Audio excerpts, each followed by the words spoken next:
পরনে life jacket, বন্দুকের নলের সামনে হাত উঁচিয়ে আত্মসমর্পণ করেছে সবাই। এদের কেউই সন্ত্রাসী নয়, এমনকি কোনো উচ্ছৃঙ্খল কর্মকাণ্ডের সঙ্গেও জড়িত নয়। এরা শুধু চেয়েছিল অনাহারে থাকা গাজাবাসীকে ত্রাণ দিয়ে সহায়তা করতে, আর এটাই তাদের অপরাধ।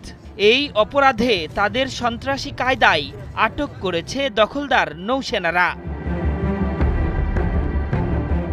৩ দিন আগে ত্রাণ নিয়ে ইতালি থেকে গাজার উদ্দেশ্যে রওনা হয়েছিল ২১ জন মানবতাবাদী স্বেচ্ছাসেবী। হান্দালা নামের একটি ত্রাণবাহী জাহাজ নিয়ে সাগর পথে ছুটছিল তারা। সংসদ সদস্য, অভিনেতা, চিকিৎসক ও নার্সরা ছিলেন সেই জাহাজে। উদ্দেশ্য ছিল পবিত্র ভূখণ্ডে পৌঁছে গাজাবাসীদের সেবা করার।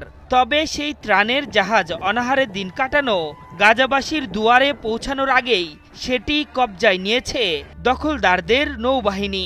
টাইমস অব ইসরায়েল জানিয়েছে, অবরোধ ভেঙে গাজামুখী একটি ত্রাণবাহী জাহাজ নিয়ন্ত্রণে নিয়ে আশদোদ বন্দরের দিকে নিয়ে আসছে ইসরায়েলের নৌসেনারা।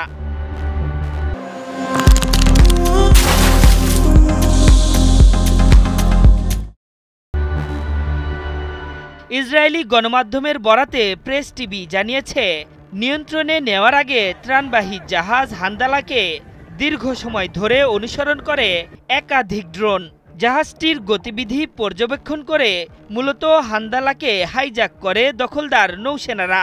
এর আগে ইসরায়েলি নৌবাহিনীর সাথে যোগাযোগের চেষ্টা করে হান্দালার ক্রুরা, তবে তাতে কোনো ইতিবাচক সাড়া মেলেনি।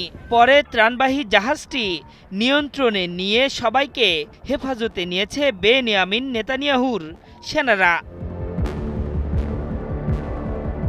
ফ্রিডম ফ্লোটিলা কোয়ালিশন নামের একটি সংস্থার উদ্যোগে ইতালির গ্যালিপোলি বন্দর থেকে গাজার দিকে রওনা করেছিল হান্দালা।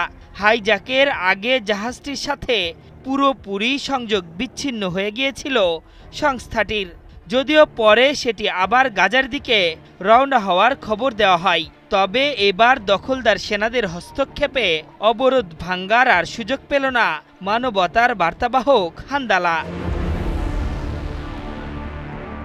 এবারই প্রথম নয়, গত জুনে গ্রেটা থুনবার্গের নেতৃত্বে গাজার দিকে রওনা হয়েছিল ত্রাণবাহী জাহাজ ম্যাডলিন।